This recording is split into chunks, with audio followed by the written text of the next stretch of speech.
One of the things that I have been enjoying doing during this pandemic is continuing to develop a hobby that I had begun to develop a few months before the pandemic hit, which is bread baking. I follow very simple recipes, but I'm really loving it. I mean, this is about the most basic bread recipe you can possibly do, and it's a success every time you do it. All it takes is 3 cups of flour. I like to use a little sea salt in my bread, so I use about 1.5 teaspoons of sea salt and kind of rub it together and grind the granules a little more finely. And then literally just 1/4 teaspoon of yeast. So I hear that there are people are hoarding yeast right now. Well, if you do this kind of recipe, you don't need to hoard at all, because there's lots of 1/4 teaspoons in just one of those little tiny packets. I like to buy my yeast by the pound. You can either buy like 3 packets, little tiny packets for $2.99, or a whole pound for $4.99. So do the math on that one. But all it takes is flour, a little yeast, a little salt, and then 1.5 cups of pretty warm water. For this recipe, I like to use warm water. It will make the bread rise really fast. There are recipes you can actually let it be cold water and it will rise overnight. It takes about 15 hours. This one makes bread in just a few short hours. So I just mix that together.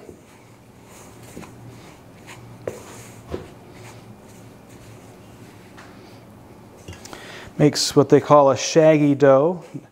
I don't even need to knead this dough right now. Just got to make sure that all the ingredients are combined. And then I cover it with little plastic wrap.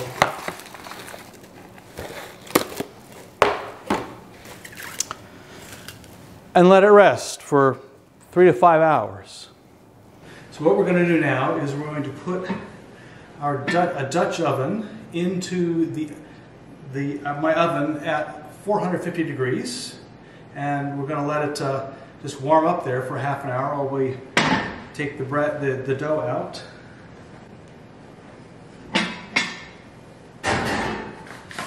Flour on the counter.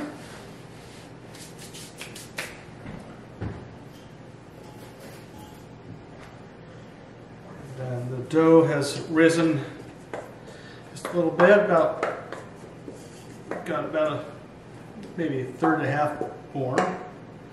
Let's take it out like that. And this is just easy as can be. You don't even have to knead this. Just kind of fold it over a couple times and fold it under with a scraper like that. And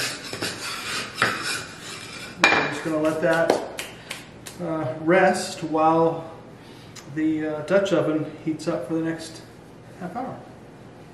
Cover it with a towel. We're set. Okay, now that the dough has been sitting here for 30 minutes, we're about ready to take out the big pot. And see, it's just risen a little bit. We're going to take out the Dutch oven, that is. Okay, this is very hot. Do not to use your bare hands. And we'll take a piece of parchment paper. This isn't required, but just kind of a nice touch. Just kind of quickly put it on paper like that. This way it allows you to move it into the pan like this. And whether or not the paper will not burn. And then get your pot holder again. Put it on the Dutch oven. And put it back in the oven. And we'll let that bake for 30 minutes, and then we'll take the top off. And what that does is, with the top on, it allows the steam, the moisture to create steam, which is what professional bakers actually use in France and elsewhere to make that nice thick crust, or that crunchy crust on the outside, a nice light interior. So 30 minutes with the top on, and then I'll take the top off, and then let that go for about 15 minutes, 13 to 15 minutes. I'll watch it carefully, and then we'll see what we have in 45.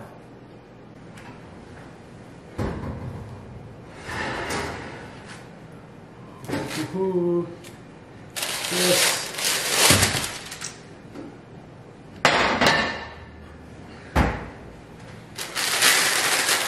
Now there is one loaf of bread.